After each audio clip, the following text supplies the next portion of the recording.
Ladies and gentlemen, it is very difficult for media and Democrats to realize that President Trump has taken over the Republican Party. It was President Trump who negotiated a deal to get us out of America's longest-running military conflict on May 1st, 2021. That alone is a greater achievement than anything that happened during a greater foreign policy achievement than anything that happened during President Obama's administration.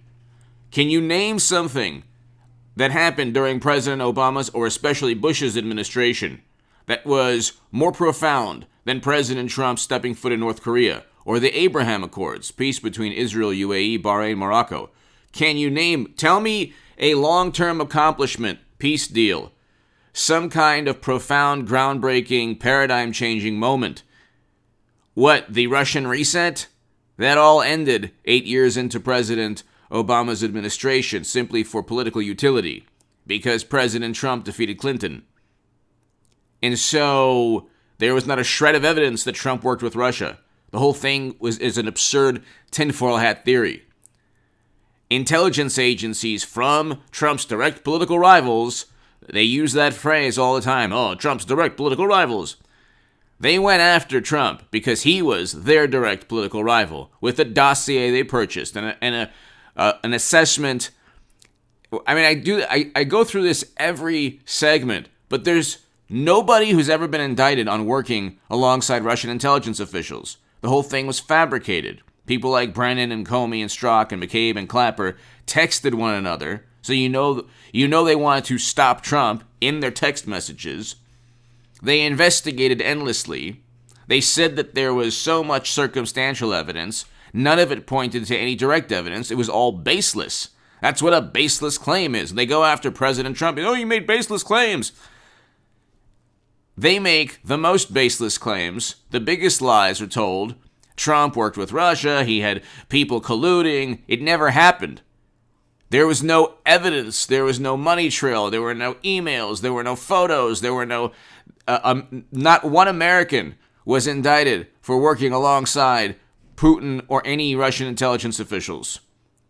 So they came up empty-handed with the Mueller probe. The Steele dossier is discredited completely. It was just nonsense. And you have President Trump, who had to contend with all of this. But, I mean, to cut a long story short, and I can go on forever, President Trump has populist policies. Okay, that's how you go from Bernie Sanders. That's how you go from Bernie Sanders to Trump, especially if foreign policy is the most important issue for you. What drives me, and you can read my writing in The Hill, The Huffington Post, Salon, Jerusalem Post, The Federalist, other publications. What drives me is the following. I want Americans home from never-ending conflict. Mitt Romney and Chuck Schumer do not.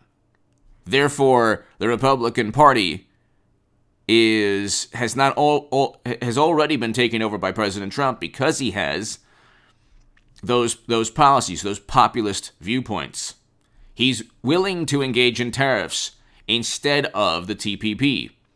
He's willing to do things like move the embassy to Jerusalem, things that his predecessors would never do, left or right, Democrat or Republican. He allocated more funding to historically black colleges and universities than any president ever, signed prison reform legislation. We had record low black and Latino unemployment during President Trump's administration. Cheney and Kinzinger voted over 90% alongside President Trump. Go to 538's vote tracker, tracking votes in the age of Trump. So hit subscribe to this channel right now because I'm going to give you some context. Cheney is going to be out in a couple of days. Elise Stefanik is a million times better. And she was fantastic defending President Trump during the first impeachment, which was the immediate precursor to the pandemic. So they go from one fabricated scandal to a serious, very serious, unprecedented health crisis that they were unprepared for. Go look. They say that Trump mitigated, undermined, or downplayed. Look at what Eric Swalwell, Andrew Cuomo, a whole bunch of Democrats stated to downplay the crisis. And look how they went seamlessly from they complain that Trump did not lead the country as they immediately after they try to oust him from the presidency. They never gave Trump a moment's rest. Never. There was never a day from the inauguration until he left. There was never a day that media wasn't apoplectic, indignant, outraged. There was never a day when all the dominoes and he's what would they say? What was the line? Trump's caving in. It's the end of the line for Trump every single day. Well, there was one hilarious line that they would always write. The other shoe's about to drop, something like that, okay? It was always impending doom. We had record low unemployment, and Bill Maher said, and others said, oh yeah, we need a recession. Well, you got that and more. Then they say, it's people like Cheney and it's people like Pelosi, and it's two sides of the same coin that have defined democracy. This is a Lincoln Project propaganda tactic. They've defined democracy as high to moderate confidence assessments by the intelligence community. But not only that, they define democracy through their own sensibilities of what political victory entails. So with Trump, he's undermined democracy. Well, it's because he's engaged in his own political philosophy or ideology, or he implemented the philosophy or viewpoint of the tens of millions that helped him defeat Clinton. This was an absolute catastrophe and disaster for Democrats, media, Hollywood, morally superior, oftentimes apoplectic, but always morally superior liberal Democrats. And it was Cheney who helped, this is the racket. The racket is Cheney voted alongside Trump 90% of the time. Then you have the Washington Post, stop saying Republicans are cowards who fear Trump. The truth is far worse. It's like, the truth is far worse. Are you just now establishment, DC establishment, realizing that people actually like Trump and the Republican Party, and it's not some kind of spell or some kind of hypnosis? They like his policies. We had record low unemployment during President Trump's tenure. The tax cuts worked. You have a million articles. Oh, tax cuts didn't work. This was during record low unemployment. Tax cuts didn't work. Then you have a Dallas Federal Reserve article stating, yeah, the tax cuts worked very well. Or at least it was like it helped GDP grow by a certain percentage that it wouldn't have grown. Democrats kept focusing on the debt. What do you think? The debt's increasing tremendously now with Biden. They don't care about the debt. And so, and you have higher unemployment now. Biden was elected, our beloved President Biden was elected to get us out of economic despair. But see, again, this is the establishment got what they wanted. Now the establishment, the White House press corps is calm and docile. It's not this performance art of angst and contempt and disdain for the presidency.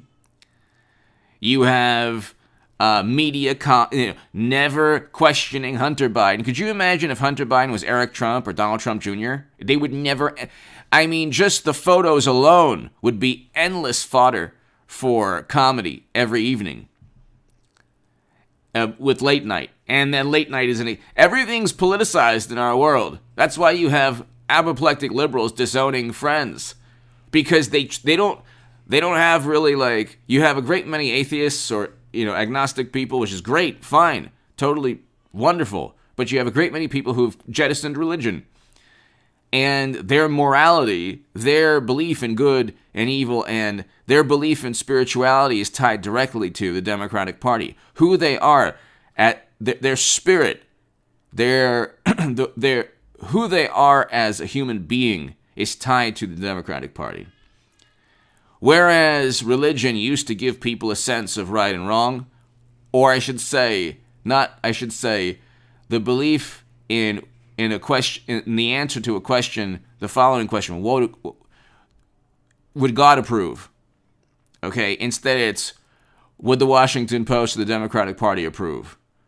And if you vote Trump, you get this apoplectic, fanatical reaction from people who have become religious zealots, but instead it's political. They've become the equivalent of religious fanatics. And if you disagree with them politically, it's now blasphemy. And what they do, they contort everything. When you refute their arguments, they then say, you're obfuscating. It's like, no, I'm refuting your argument. Very different. Then they say, you're twisting yourself into contortions. No, I'm very simply put, there's no evidence that Trump worked with Russia, and there never was. So you don't know, and everyone's wrong. Yeah, everyone. Yeah, the media has been wrong for a long time. They've been wrong for a long time. Not just with this issue, but Bush, Cheney, and Rumsfeld. Those years they were wrong. Lead up to a whole bunch of horrible catastrophes. Wrong. Our wonderful intelligence community has been wrong from the Bay of Pigs, Gulf of Tonkin, WMD, and now Facebook ads. But anyway, give me your thoughts below. Hit subscribe right now. Cheney is one of many, many people who represents the establishment. The great thing about President Trump, is he perfect? No, but the great thing about him is he completely upends the establishment. The same corrupt, inept establishment that gets us into never-ending wars and other conflicts and tragedies. Give me your thoughts below. Hit subscribe right now. Thank you. Oh, McCarthy. McCarthy has a vote in just a couple of days. Cheney's out. Elise Stefanik is in. Trump has completely controlled the Republican Party.